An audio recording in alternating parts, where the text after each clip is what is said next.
And welcome back, students. As we get into our next lesson, let's talk about polymorphism, and particularly let's focus on late binding with the toString method. So we've already discussed late binding, but now let's look at specifically with that of toString.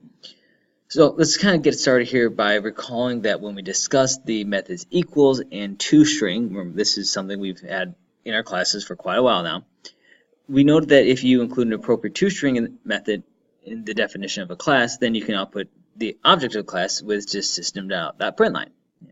It's like system.out.println, and as long as you have a toString, it will output whatever you define within that toString method. So, for example, the following works because sale has a suitable toString method. A sale equals a new sale, tire gauge 9.95, system.out.println, a sale. This will, of course, produce the following screen output, tire gauge price, and total cost equals $9.95, right? Because it's defined within that method. And this happens because Java uses late binding. So the method invocation of system.out.println a sale is an invocation of the method println with the calling object system.out. Now, one definition of the method println has a single argument of type object. The definition is equivalent to the following: public void println object, the object system.out.println, the object toString. The invocation of the method println inside the braces is a different overloaded definition of the method println. That invocation inside the braces uses a method println that has a parameter of type string, not a parameter of type object. Now, the definition of println was given technically before the class sale was defined. We did not use println all the way back in chapter 2, I believe, of Programming 1. Even before that, with our first chapter when we talked about Hello World.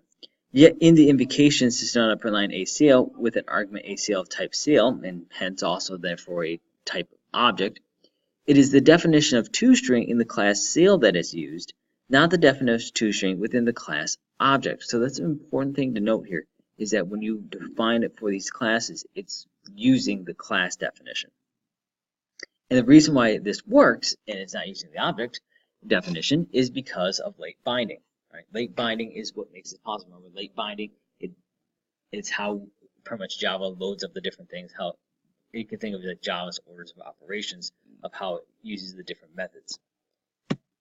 Now, there is a pitfall, which I do want to kind of make you aware about, though, as we start talking about these different types of methods, and that is that there is no late binding for static methods. Now, Java does not use late binding with private methods that are marked final, or with static methods. And we've had some static methods before. I believe there were some that were used in your Programming 1 final. With private methods and final methods, this is not an issue because, well, dynamic binding would serve no purpose anyways. Private methods are restricted to that class, and a final method means that it's final, it's unchanging. However, with static methods, it can make a difference when the static method is invoked using a calling object. Right? And that's kind of what we did a little bit with our Program 1 file. It's the name object.method. Such cases arise more often than you might think. Now, when Java, or for that matter any other language, does not use late binding, it typically is going to use some static binding. With static binding, the decision of which definition of method you use with a calling object is made at compile time based upon the type of the variable, namely the object. The static methods demo illustrates the effect of a static binding on a static method without a calling object. I'm going to look at that in just a second here. You'll note that the static method announcement in the class sale has its definition overridden in the derived class discount sale. And when when an object of type discount sale is named by a variable type sale, it is the definition announcement in the class sale is used, not the definition of announcement in the class discount sale. So let's just pop over to Eclipse real quick here, and you can see in here we have our static methods demo. I'm using sale.announcement and discount sale.announcement. We also have system.out.println that shows you can override a static method plus definition. Sale s equals new sale. Discount equals new discount sale. We have s.announcement, discount.announcement. System.println, no surprises so far, but wait. Sale discount 2 equals discount, and you'll notice here we're saying discount 2 equal to this value. Right? Discount to is a discount sale object in a sale variable. Which definition of announcement will it use?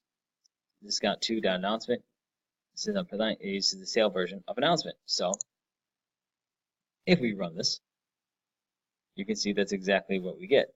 It's using the sale version, right? Because what happens is that when we go ahead and set discount to the value of discount, even though discount is a derived class of sale, sale is going to end up overriding that. Right? So it's very important that you kind of see how that works there. I mean, it's not anything really too hard necessarily to understand. It's like, oh, this is now set to this value, so it now contains whatever this was, right? But the hard part about that you might struggle with is that you have to remember that this is not going to output whatever was in discount. Instead, it's going to output whatever is in need. There we go. And we're back. There we go. Okay. So let's continue talking about this pitfall. You may wonder, as we look through all these things, what's kind of the big deal? Well, a static method is normally called with a class name and not a calling object. So, for example, if your class name was, static methods demo, then I'll just say static methods, then you would call it static methods dot whatever. You wouldn't have like static methods object equals new static methods. Now, it may look the way of a case when a static method has a calling object in an inconspicuous way. This is the case if you invoke a static method with the definition of a non-static method, but without any class name or calling object, then the calling object is an implicit this. So there's that keyword this, which when it does that, it becomes a calling object. For example, suppose you're going to add the following method to the class sale. Public void show announcement, system print line toString. Now, suppose further that the method show advertisement, excuse me, I think I call this announcement, but advertisement is not overridden in the class discount sale.